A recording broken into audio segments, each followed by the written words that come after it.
चलिए पहले वाचन करते हैं इसका। अग्राह्यं हृदयं यथैव वदनं यद्दर्पणान्तर्गतं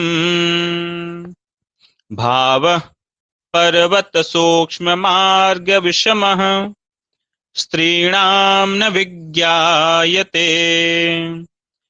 चित्तं पुष्करपत्रतोयतरलं विद्वद्भिराशंसितम् नारीणाम विशाङ्कुरैरिवलता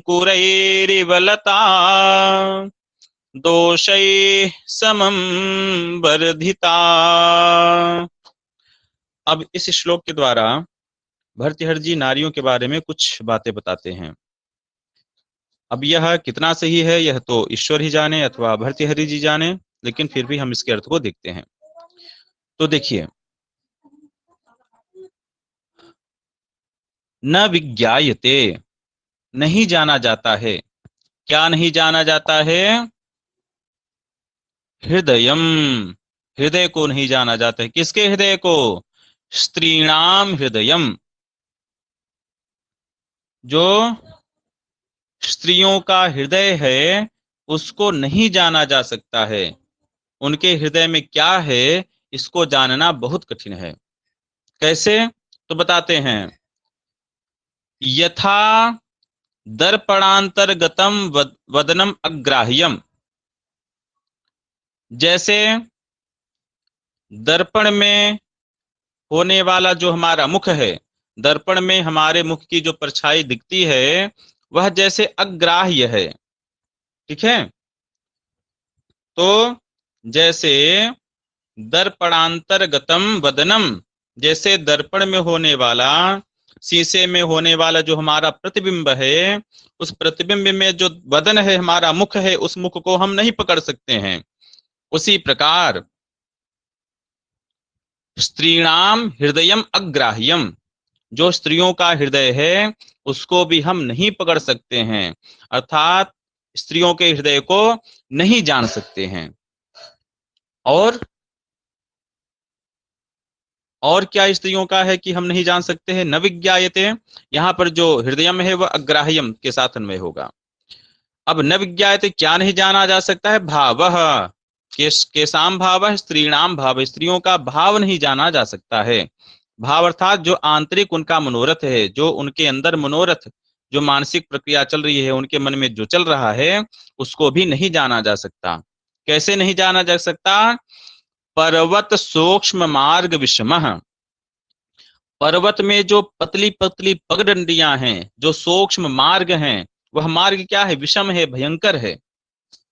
जैसे पर्वतों में, पहाड़ों में पतली पतली गली, पतले पतले जो मार्ग हैं वह विषम हैं, अर्थात कहीं कटे हैं, कहीं पर जुड़े हुए हैं। ऐसे जैसे पर्वत में सूक्ष्म मार्ग नहीं जाना जा सकता, वैसे ही स्त्रीणाम भावः न विज्ञायते, स्त्रियों का भाव जो उनका मनोरथ है उसको नहीं जाना जा सकता। और चित्तम, स्त्रीणाम को हर जगह लगाना है। चित्तम, स्त्रीणाम चित्तम, स्त्रियों का चित्त कैसा होता है?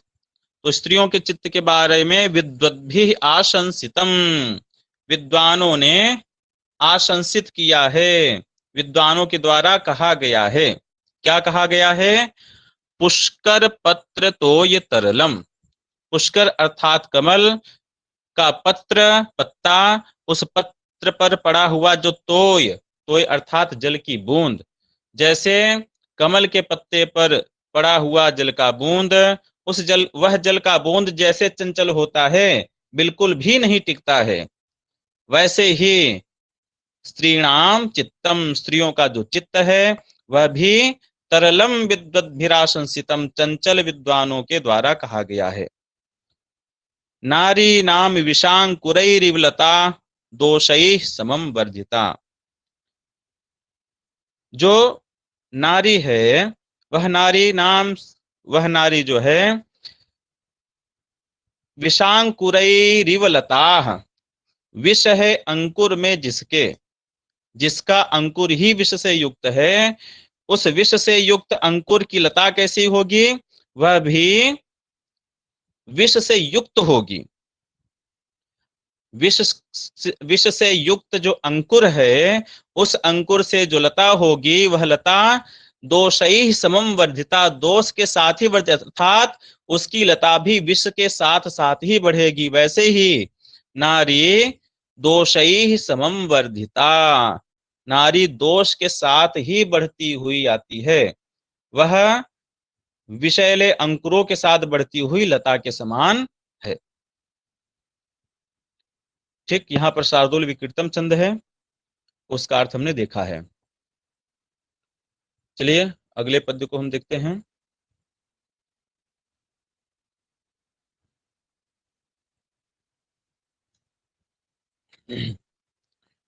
क्षुद्रा सन्ति सहस्रशः स्वभरण व्यापार मात्रोद्यताः,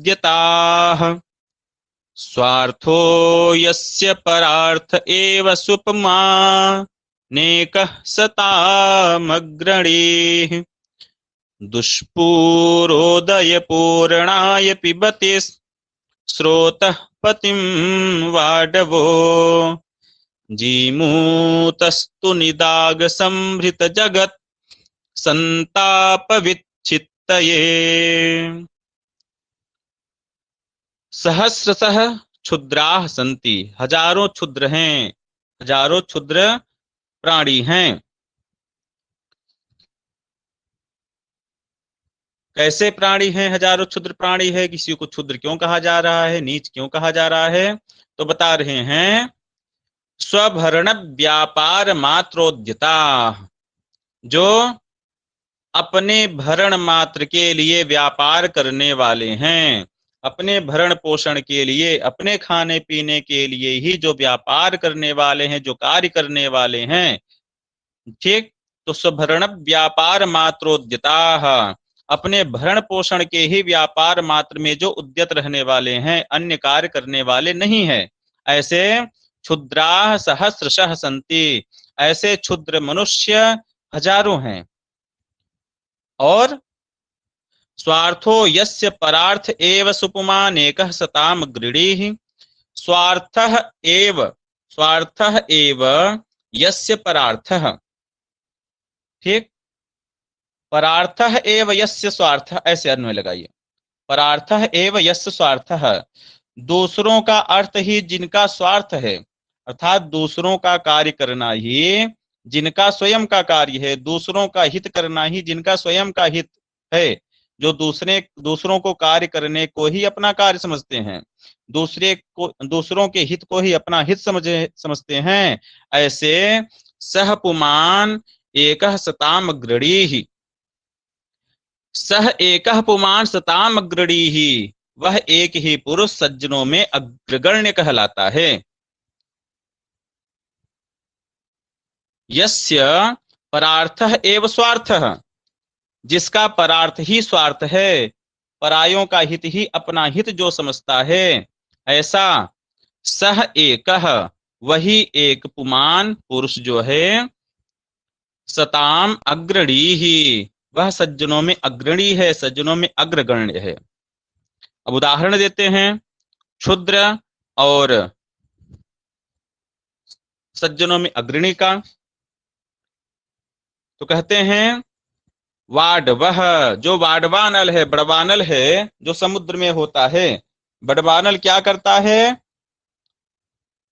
पिबती, पीता है। किसको पीता है? स्रोतः पतिम, जो स्रोत के पति हैं, नदी पति हैं, ऐसे समुद्र को वाडवह पिबती, बड़वानल पीता है। किस लिए? दुष्पूरो दर पूर्णाय, जो दुख से पूरित हो, अर्थात कभी पूरा न होने वाला, ऐसे उदर पूर्णाय, ऐसे उदर को भरने के लिए। वडवानल कभी शांत नहीं होता, जो कि समुद्र के जल को सुखाता रहता है, जलाता रहता है, उसके जल को पीता रहता है। तो दुष्पूरोदर पूर्णाय, जो दुष्पूरित उदर है, जो कभी नहीं भर सकता है, ऐसे उदर पूर्णाय, ऐसे उदर की पूर्ति के लिए, ऐसे पेट को भरने के लिए, वाडवह, जो बड़वानल अग्नि है, वह स्रोतः पतिम पिबती, वह समुद्र के जल को पीता रहता है, समुद्र को पीता रहता है, सुखाता रहता है। लेकिन जीमूतः, जो जीमूत है, जीमूत अर्थात बादल, जो जीमूत है वह जीमूत निदाग संभृत जगत संताप विच्छित्तये। निदाग, निदाग कहते हैं ग्रीष्म को, तो निदाघेन संभृतम, निदाग अर्थात ग्रीष्म के द्वारा जो संभृत, संभृत अर्थात संतप्त, ग्रीष्म के द्वारा संतप्त जो जगत, ग्रीष्म के द्वारा संतप्त जो जगत, उस जगत का जो संताप, उस संताप के विच्छित्त के लिए, विच्छित्त अर्थात के लिए अर्थ में चतुर्थी, तो विच्छित्त, ये विच्छित्त के लिए, ठीक है।